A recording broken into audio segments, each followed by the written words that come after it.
Okay, so welcome to another episode of Ask Infinity. As usual, I'm your host, Jordan Lindo, and today's Infinity is Jonathan Tarrant. Hello. Welcome, brother. So, you know what? I'm going to opt out of your intro today because I love the way that you do this. So I'm going to go ahead and let you intro yourself. Tell our guests what you do. I am a self-discovery coach for men, a men's self-discovery coach. The other part of the intro that we were both enjoying was like global ambassador to the Live More self-development brand. Amazing. So before we started recording, we were just having a laugh because being a global ambassador to pretty much anything is like, it just makes you sound important. And if you have that on a business card, even better. Do you have that on your business card? Do you have business cards? I don't. I should, right? I have on my business cards, I've got like CEO and founder of Live More. Global ambassador honestly didn't occur to me at the time that I was getting those made up. Yeah, the next batch, just put global ambassador, see how well you do. Love it. Okay, so what is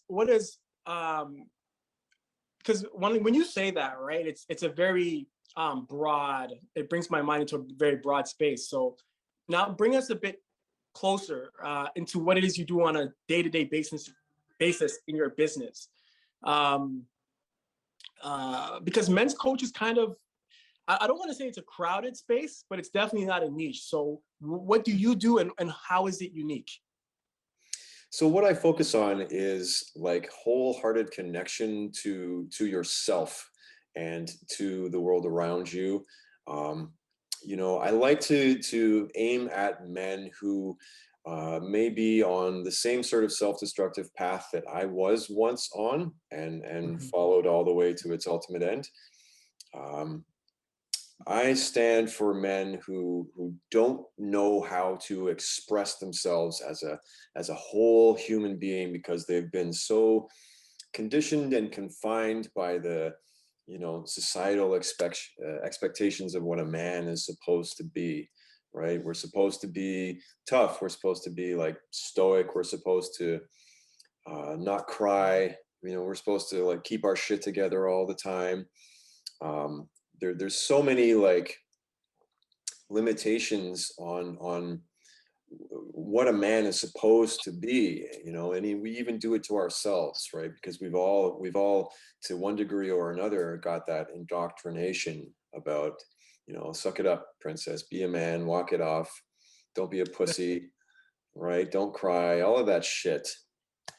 So I'm here talking about these things. I'm advocating for men to connect, as I said, much more deeply with their heart and soul, and to free themselves, to be themselves, and hopefully get off of, if they're unhappy, if they're frustrated, hopefully get them off of that track and onto something much more beautiful. Okay, so I have a question because you said something that stood out to me. You said what a man is supposed to be. So like, what are some of the misconceptions around what a man is supposed to be? And bring us into that a little bit. I mean, I mentioned a few of them just briefly. Like for me to generalize, a man is supposed to be strong. A man is never allowed to show weakness or vulnerability in any sense. And I find it too, when you start looking at what a man is supposed to be in terms of their like relationship with women, or with other, like if you have, let's say you have a homosexual relationship, but you are kind of like the more dominant man. It becomes much more complicated because like in that relationship, people want you to be emotionally available, but not too much. They want you to be romantic, but they also want you to be that manly man.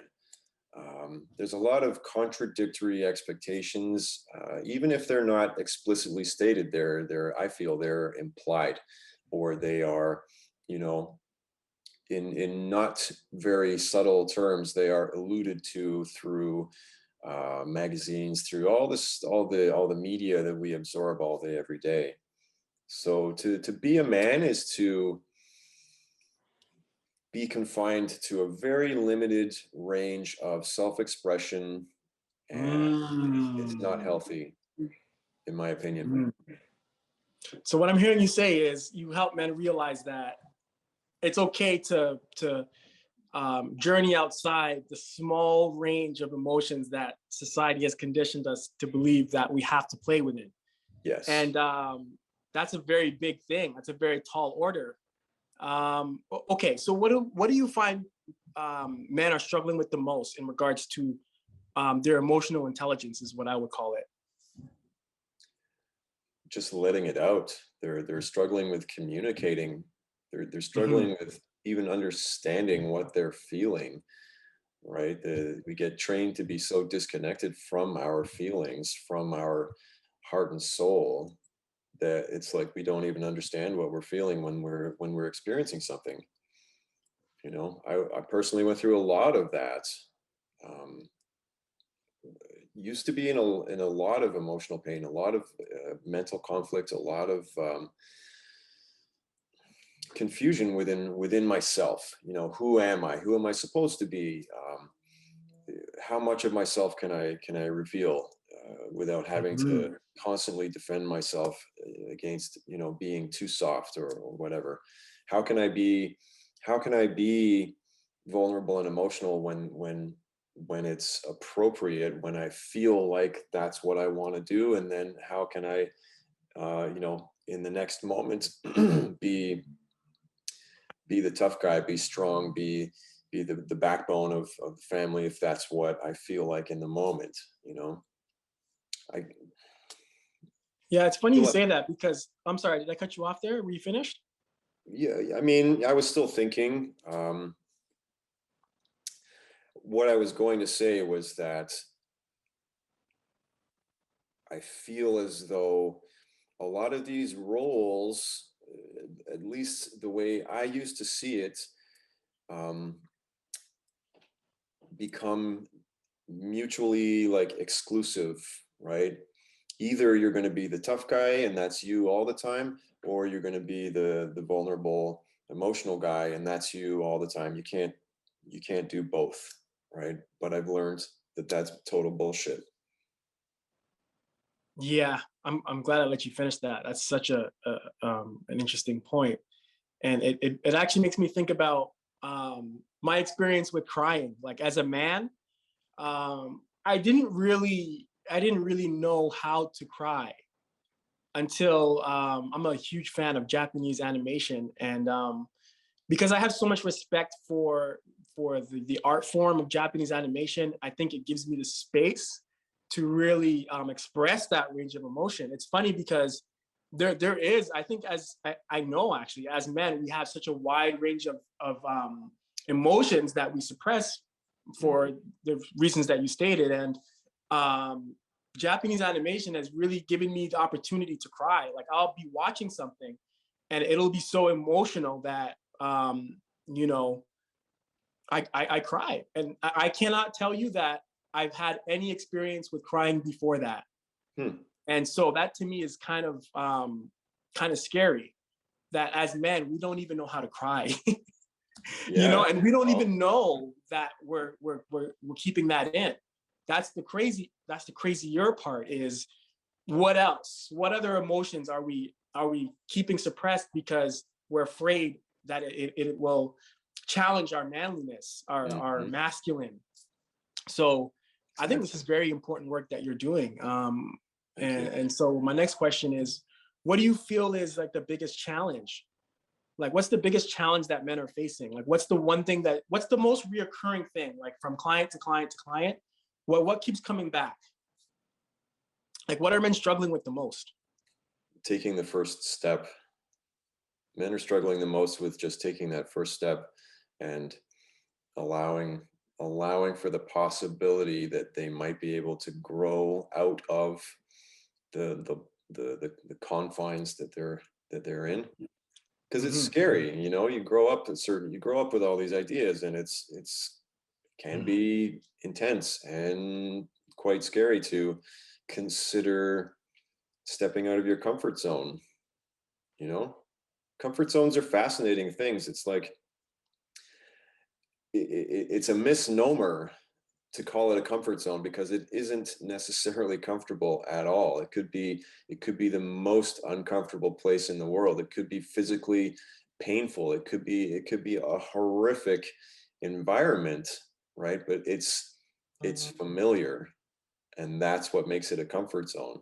The familiarity, whatever that looks like, is always somehow easier than the unfamiliar. So dudes are definitely struggling. I don't like to use the word struggle, but you know, whatever. Struggling Challenged. to yeah, to take that first step and have that conversation and just begin to free themselves. Yeah, and you said something really cool about comfort zones that I want to touch on, because I never heard anyone say it like that. And of course, it probably has been said like that, but I mean, thank you for bringing that fresh perspective to me. You said that comfort zones actually aren't even comfortable. Yeah. It's like they're actually not comfortable. But well, they I want don't to add have to something to be. that. I said it was a misnomer because it doesn't. It the name comfort zone implies comfort, right? But it isn't necessarily. It could be, but it isn't necessarily comfortable at all. Yeah, and you know how I look at that? I really I kind of look at it like, you know, we create these identities that are safe to show to the world, kind of, and our identities are comfortable. Oh, yeah. And so, you know, a lot of times I think that's really where I'm feeling a lot of your work is, helping these men you release the identity of what they're expected to be, and tapping into the person that they are. Very much so. Yeah. Perfect. I can't even imagine what your client sessions look like. Because this is the thing for me. The reason why I was able to cry was because I was in the confines of my own space, and I was watching something that I had a high level of respect for. And so the conditions were just right. And I'm just imagining, like, I don't know if I could have been coached into that, into crying, into being vulnerable enough to cry in the presence of someone else. Now I'm much more free with my emotions. But I mean, at that time, so I'm just curious, like, um, do you find that this is like super challenging work, or is it because you had such intimate experiences with this type of journey that, you know, it's easy for you to do?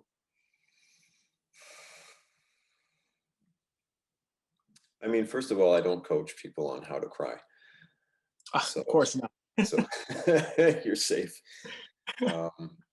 The crying could be a natural consequence of opening your heart and finding a much deeper level of comfort with yourself.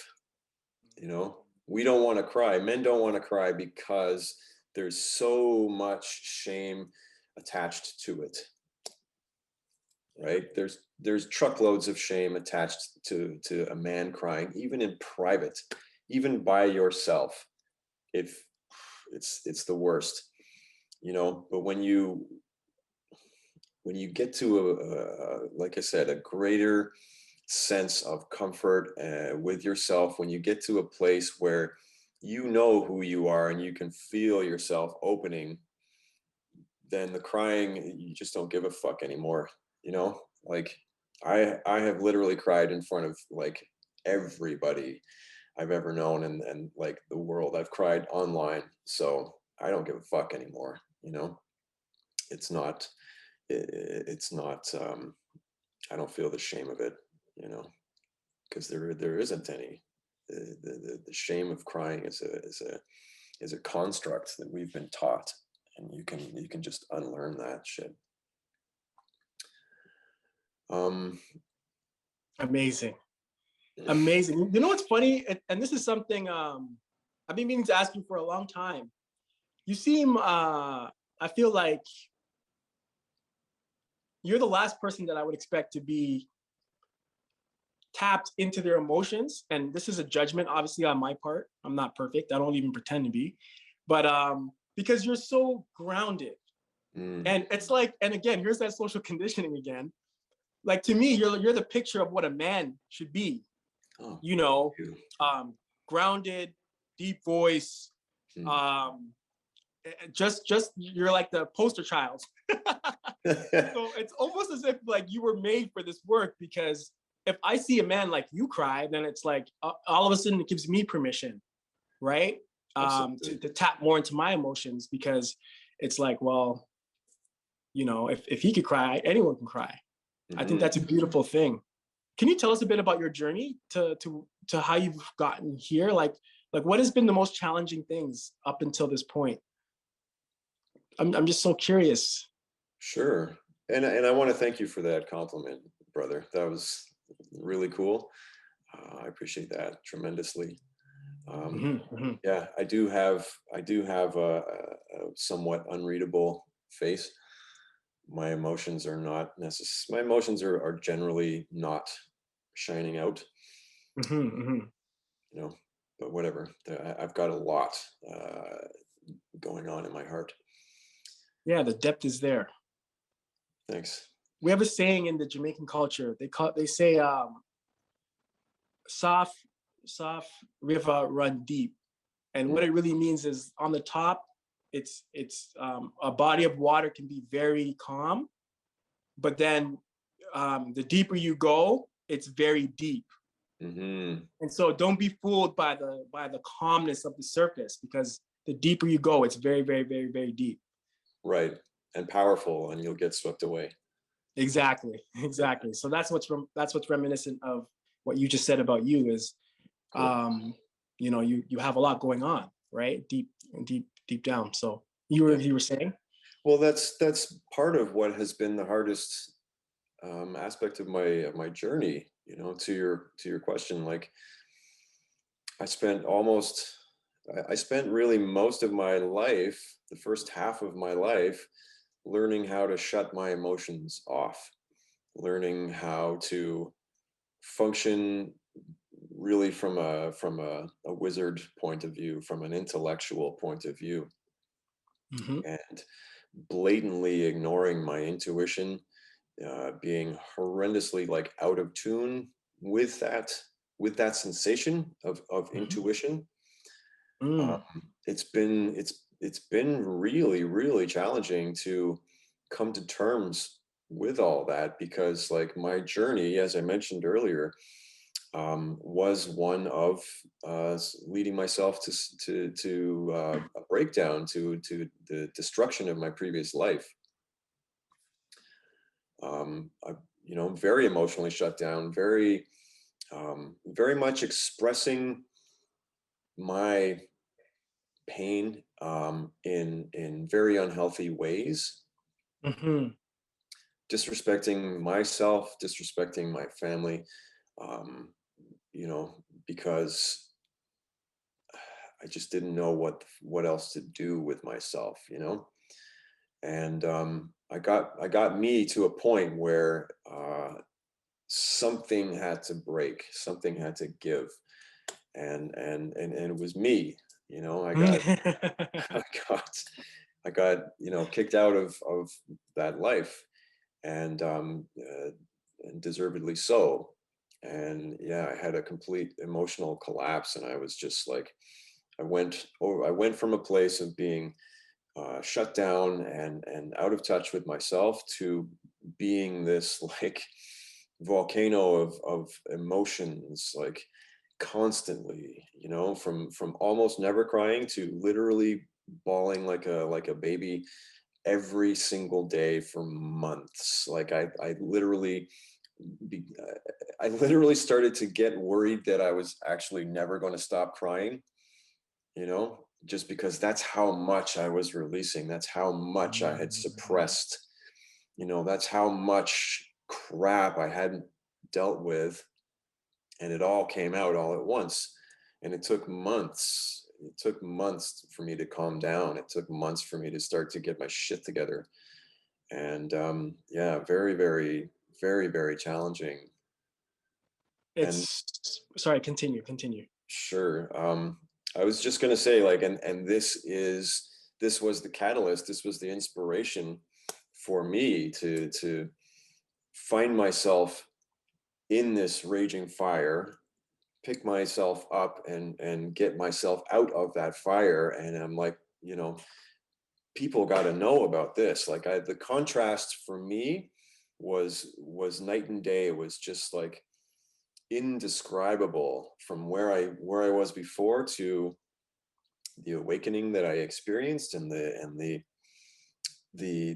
feelings and the life and the connection that I realized I had been denying myself. Mm-hmm.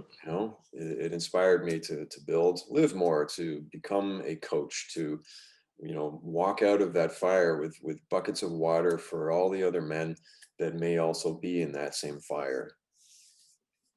Man, see, now I can see the connection between your experience and Live More, because it's like, what are we doing before we're tapped into our emotions? We're not living.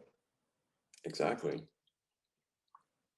We're not living. You're, It's existing almost. that's exactly the word I was going to use. You're existing. You're fighting against unseen things that are of your own creation. You're not living more. Insert tagline here. Well, it's just, that's what I want. I want to live more. I want more. I want to feel more. I want to do more. I want to experience more. I want fucking more. And that's how I naturally was inspired to create the brand. Okay, so I just got a flash of like what this could potentially look like at the peak. So I'm just curious, what is the best version of you look like? Like, if when you're fully tapped into Live More, like, 100%, like, what does that look like? What is your experience going to be? When you talk about the best version of yourself, a lot of people would say that. A lot of people aspire to be the best version of themselves. I would argue that you've always been the best version of yourself. It's simply a matter of letting go of the shit that isn't serving you. Right? Mm-hmm. There's nothing wrong with you today. There was nothing wrong with you yesterday. You are literally perfect just the way you are. The only thing that requires work is to let go of those beliefs, those ideas, those images of yourself that are clouding your judgment.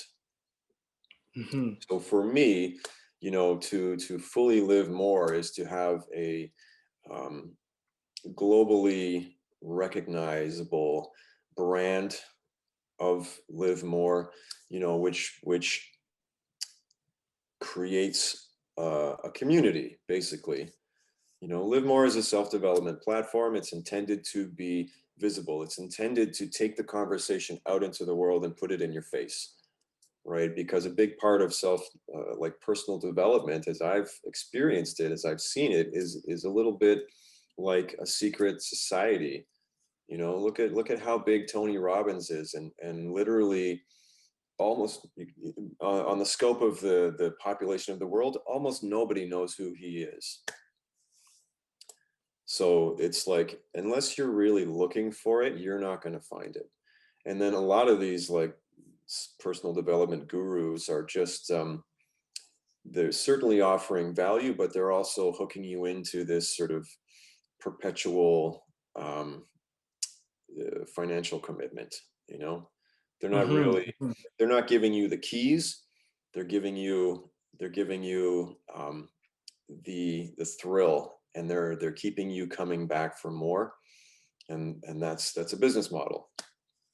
Yeah, I call it the IKEA funnel. Right? Once you're in, you never leave. Yeah, exactly. Yeah, and they even give you the Swedish meatballs. It's like shit. Yeah, exactly. Yeah, I want to create something. I have created this thing, this Live More, that will, that as I said, brings a conversation to you. You know, even if you don't know what it is, you're going to see the brand. You're going to be like, oh, that's kind of cool. What's that? Right? It's going to become a thing that lures you in, with its image.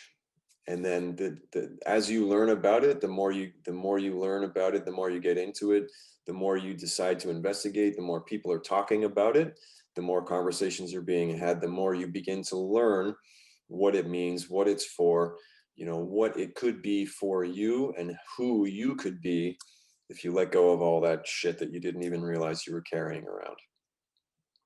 Okay, so that to me sounds great, but it almost sounds like a fairy tale. So my next question is, how do you market to these men? Because um, it's like being in the coaching industry is probably one of the hardest industries, because people don't want to hear that they're the problem, or they're at the root of the solution. Let's put it that way. That's And better. so, how do you market to these men who need your work? Like, let's say one of these men are watching right now. Yeah. Let's say I'm one of these men. Okay. Like, how would you market to me? Like, how would you market to these men? By leading by example, right? Mm-hmm.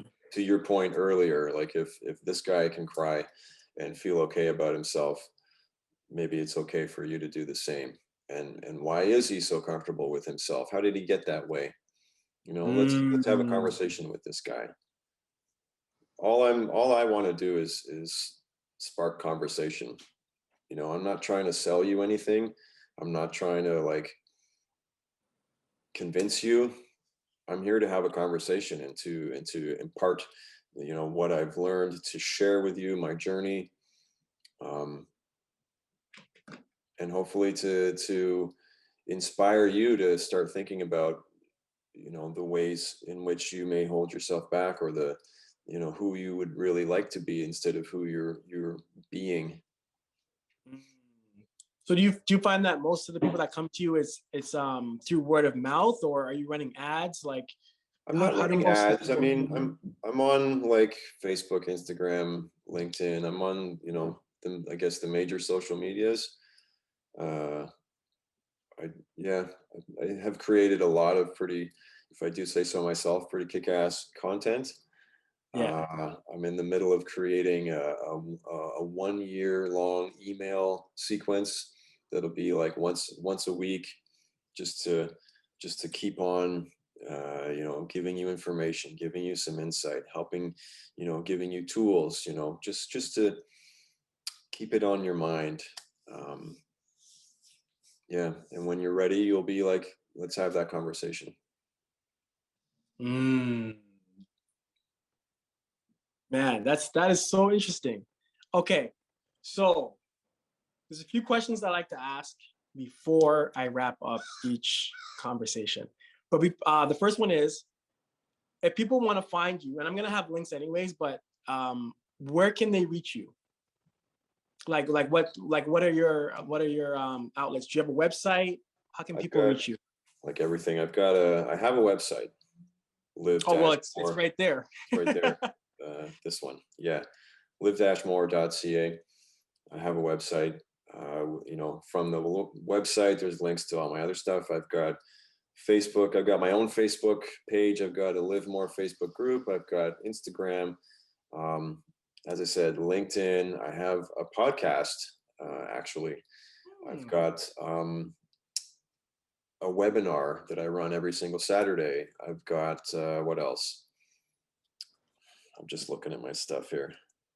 Yeah, I've also written like co-authored 3 books so far. So that's also another another avenue that people may discover me. Quite a few. I've got my own email, of course, Jonathan at livemore.ca. Yeah, I, I'm doing my best to make it easy to find me. Okay, good. Well, that's a lot. That's a lot. So that's good. Okay. Well, this is my final, and I'm interested to hear how you're gonna answer this because you're not like my other guests. I'll say that. I'll say that much. There's only one of me, baby. Okay. So what does, and I'll ask it in a few different ways before you answer, just so that you can have different perspectives. What does infinity mean to you? How do you experience infinity? And how does infinity show up in your life? You can answer any one of those or a combination of any of those. Interesting. Ask me the first one again. What is infinity? And how do you experience infinity? What is infinity? That's a great question, actually. You know, I could just say, well, you could give the mathematical answer and just say infinity is a limitless quantity. But I mean, infinity. I want to say something about consciousness, you know? I want to say something about like infinity is what we are, in, you know, endless, without beginning and without end is what we are as a life force.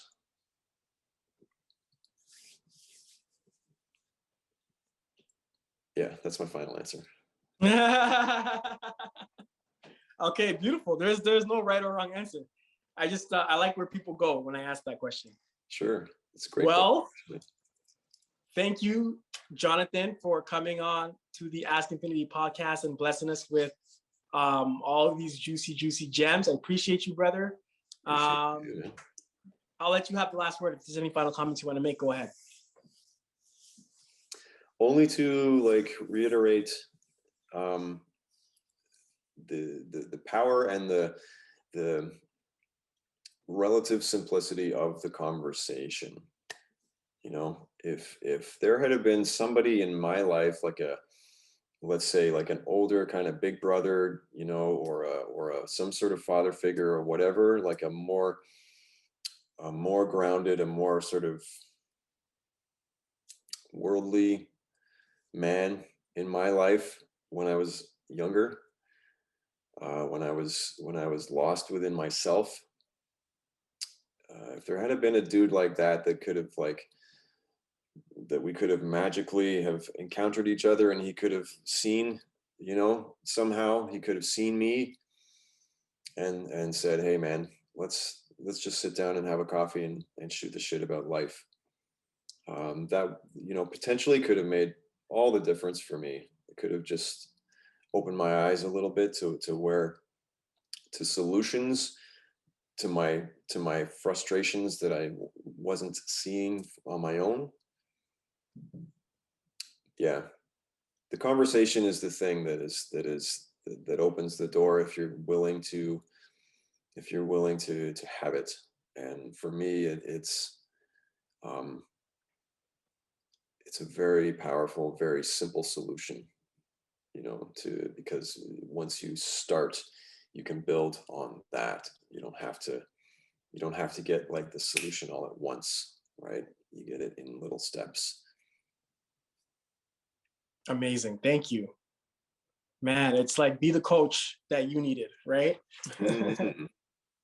Okay, with that, we are signing out. Thanks again, and everybody listening. I appreciate you. And until next time.